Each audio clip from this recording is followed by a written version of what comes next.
cap vers la campagne de Saché avec David en pleine récolte de l'osier. Bonjour Philippe. Bonjour David. Alors Bonjour, je vois que vous êtes en pleine récolte là. Tout à fait. Donc c'est avec cette machine que vous récoltez l'osier?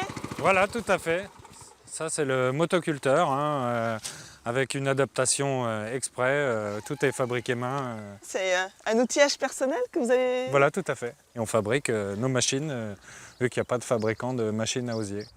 Et tu es le président de la dernière coopérative d'osiericulture de France. J'ai cette chance et en même temps cette responsabilité, car quand j'ai fait le stage ici d'initiation qui m'a amené à ce métier-là, c'était vraiment une découverte, un cadeau de mes parents. Il y avait la partie culture, il y avait la partie fabrication, mais il y avait la partie coopérative qui est très importante, c'est-à-dire que c'est les gens même de la coopérative qui gèrent l'entreprise. C'est un cadeau de tes parents? Ouais. C'est-à-dire? Et ben pour mes 18 ans, ils m'ont offert un stage d'initiation à la coopérative. Ah, c'est comme ça que tu as eu la vocation? Tout à fait. J'étais en forestier, en études forestières, et du coup ça m'a amené à un revirement de situation et c'est incroyable. je suis venu tout de suite faire l'apprentissage. En fait, il ne devait même pas se douter que tu irais aussi loin, Non. que tu aurais un coup de cœur pour ce métier, Tout à donc fait. il devait être fier. Ouais. C'était un petit cadeau et tu es devenu président de la dernière coopérative de France à 39 ans. Quelques années entre-temps, mais Mais je vais bien voir un peu comment vous travaillez cet engin-là. je vais te faire essayer C'est peut-être. Bah oui. Eh ben, T'as avec déjà plaisir. conduit un motoculteur? Non, jamais. Alors je fais comment? Alors, J'appuie? voilà, t'accélères. Vas-y, vas-y. Encore.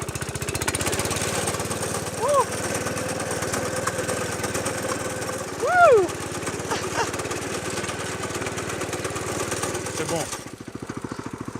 À Philippe de jouer alors. Hein, ouais. Il va pouvoir enlever la botte du berceau.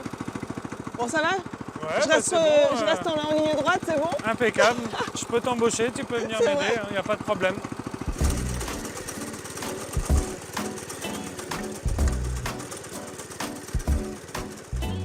David me propose ensuite de l'accompagner pour comprendre comment l'osier, une fois récolté, est trié puis calibré. C'est ici que tu stockes ton osier. Voilà, exactement.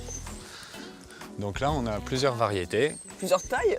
Plusieurs tailles et plusieurs variétés, mais du coup, chaque variété a des morphologies différentes.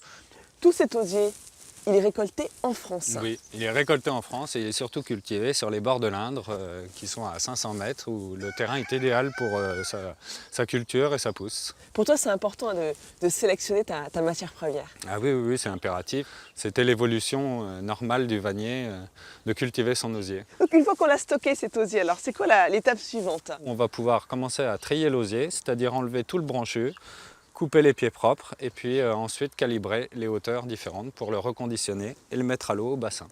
Donc tu prends une petite poignée en fonction de tes mains.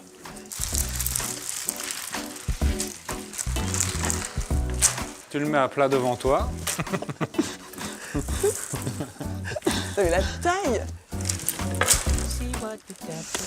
J'ai ça. On a bien bossé là. Oui, on a bien bossé. Donc là, l'osier, ce coup-ci, il est trié et on va lui couper les pieds pour qu'il soit bien propre. Donc avec mon petit système de table.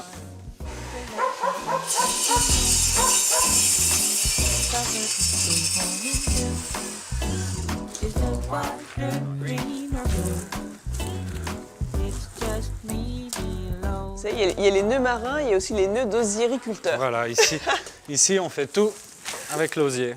Donc là, on a une botte d'osier prête à être calibrée. Voilà le fût où on calibre. Donc, on n'hésite pas à la faire claquer comme il faut pour que tous les brins descendent en fait au sol.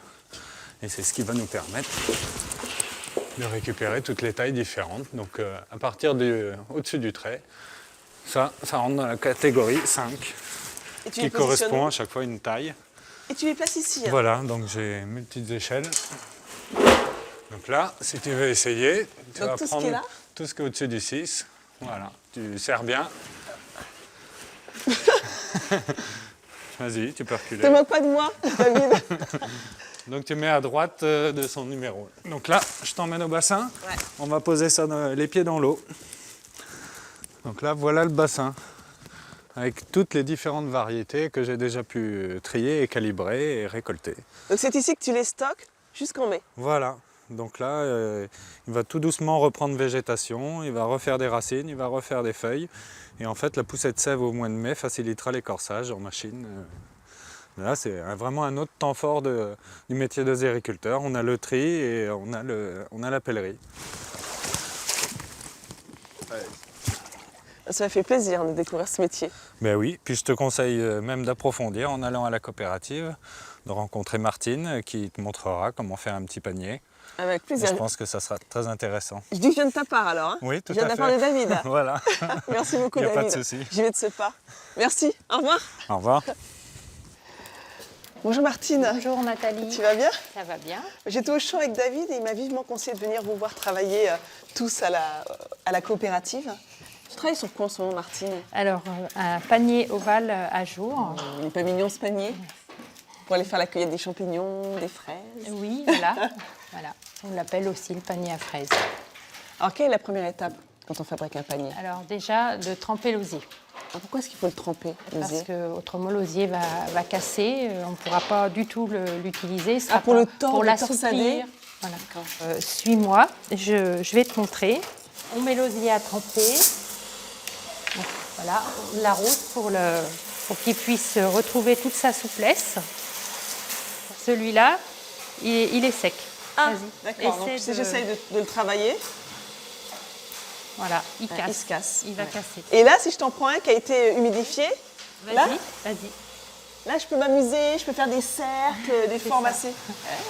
C'est souple, ça casse pas. À la coopérative, tout le monde est polyvalent et produit des objets destinés au secteur de la boulangerie, de l'hôtellerie-restauration ou encore de la décoration. Daniel, par exemple, travaille sur un panier de pique-nique. Et Corentin, lui, prépare des flashs, des paniers de présentation pour le pain. Et Pauline, donc, Bonjour, Pauline. en contrat de professionnalisation, dont je m'occupe. Qu'est-ce qui t'a amené à la vannerie, Pauline? J'ai cherché un travail manuel. Ce qui m'intéresse aussi, c'est de travailler un matériau naturel, donc l'osier. Et puis, c'est très concret en fait de produire des paniers ou d'autres articles de vannerie. Donc, c'est un travail plutôt valorisant en fait. C'est une matière qui est agréable à travailler?